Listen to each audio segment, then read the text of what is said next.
saying over and over again, they don't know they're in a horror movie. They don't know. They don't know.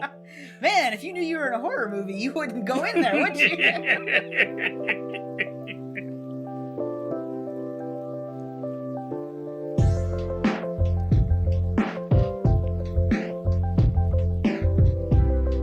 Hi, I'm Matt with No Market Media.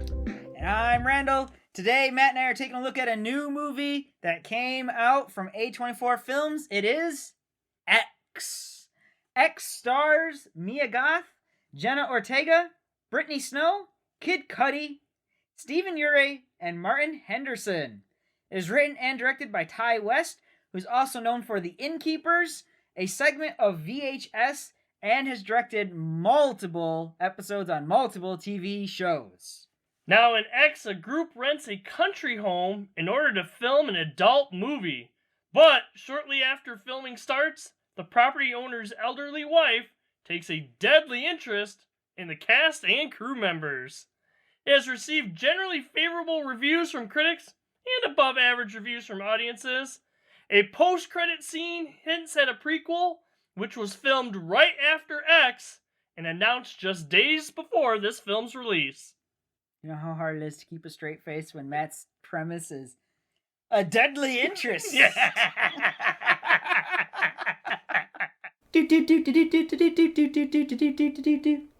Alright, so first things first, I had a great time. I enjoyed watching this movie. I will say, like, when they do get into the horror, like, killing scenes, there are times where maybe some of them drag on, and I'm like, oh man, I wish all right, time to move on to the next one, you know? The suspense didn't matter, because this film was such a, I won't say parody, it's not like a straight parody, but such a comical take and homage to old school 70s grindhouse films, that I'm like, all right, you don't need to build the suspense. I don't care. It's funny. Yep. I enjoyed my time watching it. I also enjoyed my time watching it. And, you know, maybe not suspense, but I'll say uneasiness. This film does have some uneasiness to it. I enjoy that. And I do like the over-the-top killing or whatever, or I would say almost like horror gore elements or whatever. Yeah. It made this an enjoyable film for me. It doesn't take itself, you know, too seriously. And I think that just adds to my enjoyment of this film. I don't think it takes itself serious at all. I mean, really. I mean, the premise alone should just tell you that.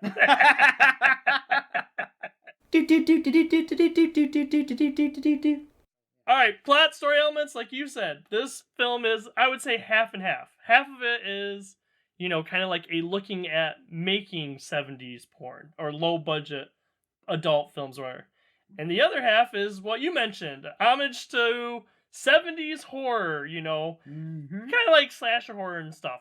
What I like, though, about it is it doesn't feel overly cheap. Like, it's definitely a modern movie that also goes through. So that's a really, really good point. Like, they didn't, and this isn't necessarily specific to the story, they did not go and make a grindhouse movie. Yep. They made a homage to grindhouse movies in a modern way. Yes. Yes, exactly. Yep. So the story does help with that. Like, it's not so chopped up like an old school, you know, 70s horror or porno film or something like that. It actually flows. But for me, story-wise, what's interesting, all of the horror stuff doesn't matter. All of the, like, we're gonna make a good smut film stuff doesn't matter. It's all about the backstory for the antagonists. Yeah. It's all about, like, all right, well, these two old people, what is going on? Why do they do what they do? You know, that is the interesting story aspect. The protagonists don't care.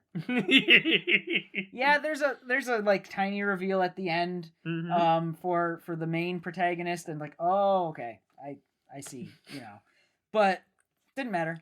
It's all about telling the story of these two antagonists. Yep. That keeps me really entertained in the story. Like, everything else is just fun to watch. Yep. But if I'm talking about the story elements, I only care about these two. And it's funny, like, what you just said is exactly what I'm going to talk about in characters. Yeah, so as characters go, I mean, like I said, the main antagonists are interesting, but the main protagonists you just don't care about. Mm-mm. They're fun to watch. They have one really, really good serious scene in the series, like in the film. Mm-hmm. Most of this is played for laughs. I'm not gonna be ashamed at laughing at this film, because I think it's supposed to be laughed at. Mm-hmm. But there's this one scene plopped in the middle with all of the protagonists, all of the film crew that's making this porno, where they're like, no, this is all about freedom of expression, being the person that I want to be, doing what I want to do, and it's not my fault that I'm a young, beautiful person. Yep. And people will pay to see that. Yep. And I'm like, okay, this is a serious conversation inside of an otherwise not serious movie. Yep.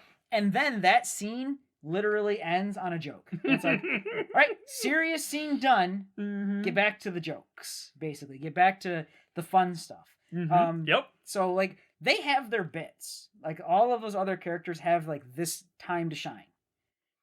And then, after that, I don't care. It's all about the antagonists. So, I am actually going to contradict stuff that I've said in previous reviews and stuff. So, I'm sorry. But, generally, I've said before, like, you know what? I just don't care about the characters and stuff, And that's really what hurt the movie for me. I'm not invested in the characters. You know what? I'm not invested in our, whatever you want to say, victims, heroes, or whatever in this movie either. And it doesn't matter. Nope. I still totally enjoy it.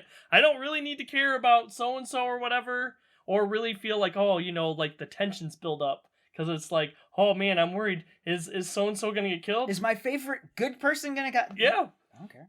You're not supposed to feel that way for these characters in this one. Nope. And especially how some of the deaths are done too. It is, kind of played up for laughs. It's one of those, like, it's like, oh, yeah, they're dying, but it's so over the top, not serious, that you're able to laugh at the movie. And yeah, totally, it really does center around, our antagonists and stuff in this one.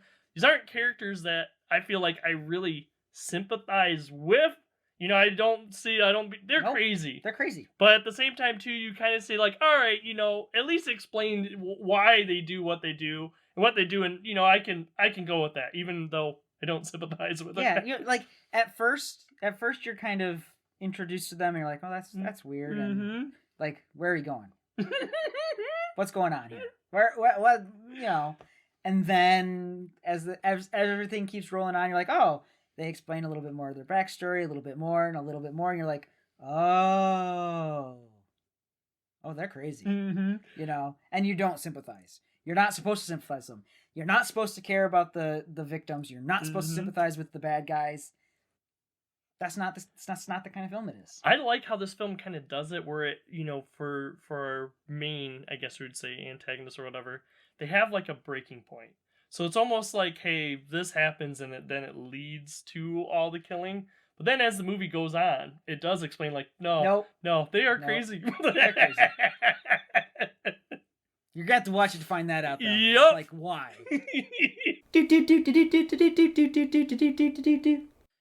This movie deals with, like we were saying, like 70s adult films and, horror gore and stuff, too.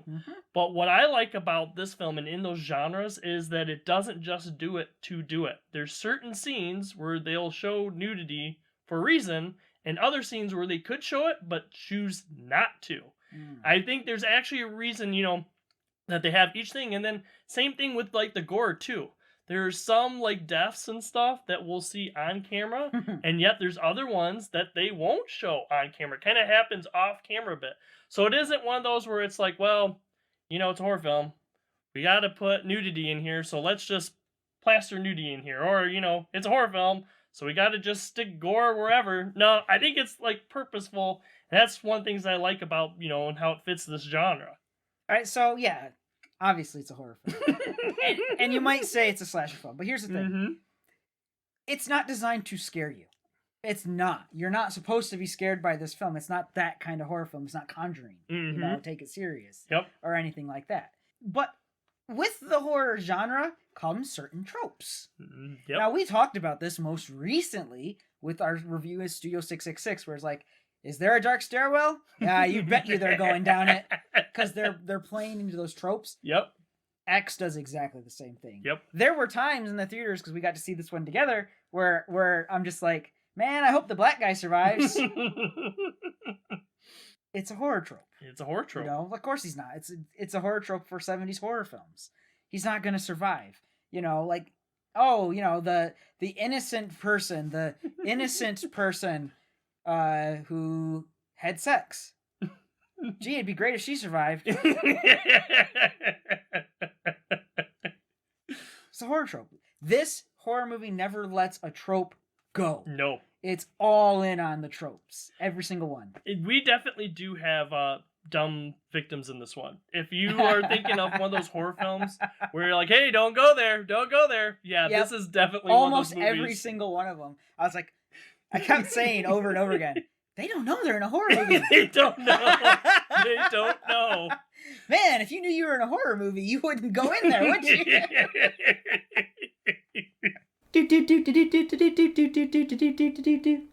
So I saw the trailer for this, and I'm like, okay, it's A24. Same filmmakers from Minari, same, you know, people who made Hereditary. Studio. Mm-hmm. Studio.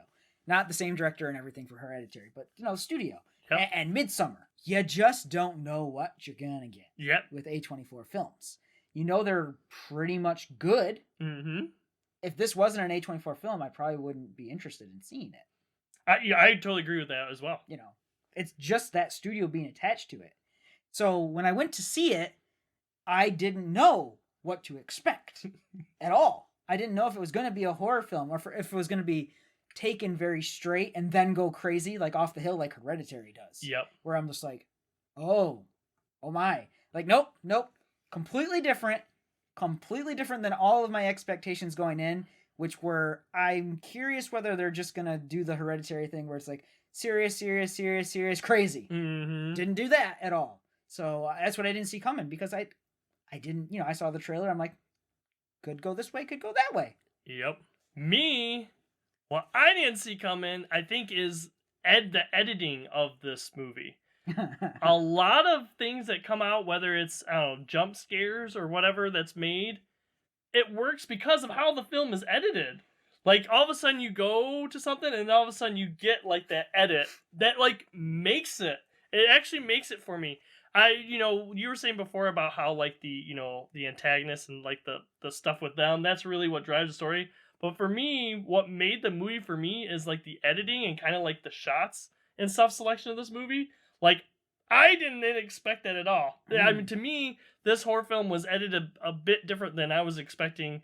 And I didn't think it would have that much of an impact on my enjoyment of this movie. Yeah, speaking of editing, one interesting thing, and I don't know the exact aspect ratio of this film, Mm-hmm. but it's not 16:9. In fact, it's not really widescreen either. It's not like a more anamorphic rating. It's much more closer to 4:3. It's not quite 4:3. Mm-hmm. Still widescreen, and I thought, I saw that and I'm like, oh, they're going to use that to help create a confined, constricting space. Because that's what you do with that kind of aspect ratio. Yes. And then they didn't. And like, oh, they're just doing a throwback to 1970s movies. Yep. Like, okay, they're using that kind of aspect ratio just because that's more in taking with how the film needed to be edited. Yep. And I'm like, okay, usually in a modern horror film, it's for this reason. But in this particular film, it's for a completely different reason, which totally works for it in the editing booth. Yep. I like that too, because like you said, normally with the aspect ratio, you'd figure we'd be like right on top of like our actors and stuff. And we have like some scenes where they're like extreme, almost like zoom outs and stuff. And yeah, I did like that. Which you would normally use extreme widescreen for, not the other way around. Yep. And you have scenes where it's like, scenes where they're filming the smut film. Mm-hmm. And that's like from far back, and you're like, you're not like close up in on the action like you would maybe expect them to be, given what they chose for the aspect ratio. Yep. Very well done. Very well done. Alright, conclusions. I enjoyed this film. Going over the review, a lot of different elements and stuff, even though I didn't necessarily like the characters or good guy characters, it doesn't matter. That's not really what drives this film and stuff too. I will say, if you're someone who does not like to see nudity in films, and you don't like to see gore in films, then don't see this movie. That's what I would say. 100%. I like this film, absolutely, definitely. But I will tell you, if you are a person who's gotten this far into this review and you haven't already caught the drift, if you want a scary horror film, you want a normal horror film, or even a normal slasher that's supposed to be taken kind of serious, it's not. It's not that. This is a homage to 1970s grindhouse, 1970s adult film industry. Mm-hmm. This is not to be taken serious. It's not serious. So it's time for Matt and Randall to tell you guys a story before we go straight into the end. You know, small theater, not very many people there. Five, maybe. 5 of us, just me and a couple of other, and then this older gentleman who's in the theater with us. And he gets up and he's like, wow, that was, weird. But the only thing that was weirder was like these two laughing their heads off the entire time. And it's just like, did you not see a trailer before you came to see the movie? Mm-mm. I mean, maybe you thought it was a horror film, but it totally isn't. I wonder if it was someone who is just like, I go to the theater every so often or whatever, and I just go see a movie that's showing or whatever. Yeah, or like I said, saw a little bit and had a different idea of what they were seeing before they saw it. I mean, even if it was going to be a straight up horror film, mm-hmm. if you watch the trailer, you still know it's going to be a weird horror film. Yep.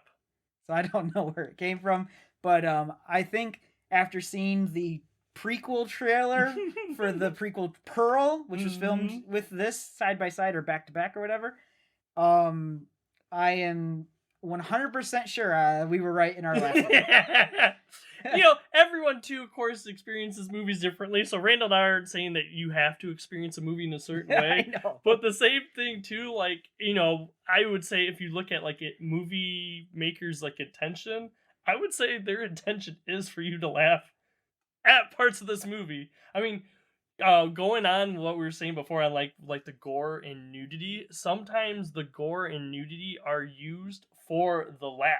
Like that's the whole thing. Like we have a shot with it is for the laugh. The first death where like the blood is coming out and it's getting all over the headlights. Yep. And then it makes the entire thing red. Yep. And then she does like a ballerina pose. Yeah. That's supposed to be funny. You're not supposed to take this movie too seriously, guys. You know what? Hold on. I'm willing to admit that I'm wrong. Not really. You've seen X. Let us know what you thought of it down in the comments below. It's definitely an interesting film. But also make sure to go check out some of our other reviews on our YouTube page. Other new movie reviews, flashback movie reviews, TV shows, and some deeper dive discussions. You can also sound off on our Facebook page. We also post a day before our videos come out to let you know what the top of the next video is going to be. We also put some posts there specifically on some of our fandoms. But if you don't have Facebook, don't worry about it. Just go to our YouTube page. Our videos come out on the schedule every Monday and Thursday. For now, with No Market Media, I'm Matt. Have a good day. And I'm Randall. I'll see everyone next time. Next time on No Market Media. Please consider checking out some of our other videos.